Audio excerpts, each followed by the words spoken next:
Opération Géocontrôle, une première en Afrique. Une opération pilote de renseignement géospatial du 6 au 8 juillet 2026. C'est l'Organisation mondiale des douanes avec l'appui du projet conjoint OMD-JICA qui a mis en œuvre l'opération. Objectif de la manœuvre, mettre l'information géospatiale au service de la lutte contre la fraude transfrontalière. Zone de l'opération, un espace défini entre le Bénin et le Nigeria. L'opération Géocontrôle est implémentée dans une zone d'intérêt qui a été préalablement définie entre les deux administrations, entre les deux pays. Et sur la base d'une analyse réalisée par les experts formés, et donc cette zone a été identifiée 20 km de part et d'autre de la frontière entre le Bénin et le Nigeria, sur une longueur de 120 km, de Kraké jusqu'à Bobé. Les enjeux, c'est pouvoir anticiper, parce qu'il faut partir des données concrètes en termes de saisie, en termes de position des administrations, des unités de contrôle, etc. Faire une analyse en amont et pour pouvoir déployer de façon efficiente les équipes sur le terrain et rentabiliser également les ressources dont on dispose. Ça rend le contrôle plus efficace. On évolue avec un agent de la douane à bord du gyrocoptère qui connaît bien le site et puis qui assure la communication avec le sol.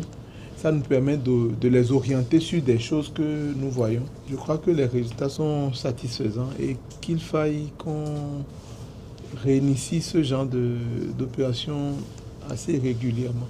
L'opération Géocontrôle a conjugué avec efficacité technologie et coopération entre les forces engagées, celles de la préfecture maritime, de l'armée de l'air et de l'administration douanière. Une approche nouvelle qui renforce l'efficacité des contrôles douaniers. C'est une première fois où je vois cette cohésion interforce avec des moyens aussi modernes dans le cadre de la lutte contre la fraude. Dans un environnement commercial de plus en plus complexe, imprévisible, fondé sur les données et le renseignement, les administrations douanières se doivent de déployer des techniques modernes de contrôle pour lutter efficacement contre la fraude douanière.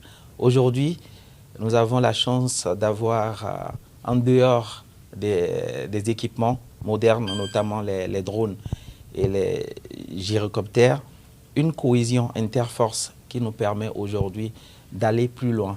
J'ai besoin de leur engagement, de leur contribution, de leur détermination pour que les objectifs qui nous sont assignés soient véritablement atteints. Et si nous maintenons cette dynamique en travaillant encore et encore, sans désemparer, avec la culture de l'intégrité comme valeur cardinale, je crois que le meilleur est à notre portée et plus rien ne sera comme avant. Opération conduite avec succès. La preuve, de nombreuses saisies de marchandises frauduleuses. La douane béninoise affirme ainsi sa détermination. Détermination à bâtir une administration plus moderne et plus efficace. Moyens pour y arriver, drones et autres gyrocoptères, renseignement géospatial, analyse des risques et la collaboration interforce. Objectif final, une lutte plus efficace contre la fraude frontalière, donc une meilleure protection des intérêts économiques du Bénin.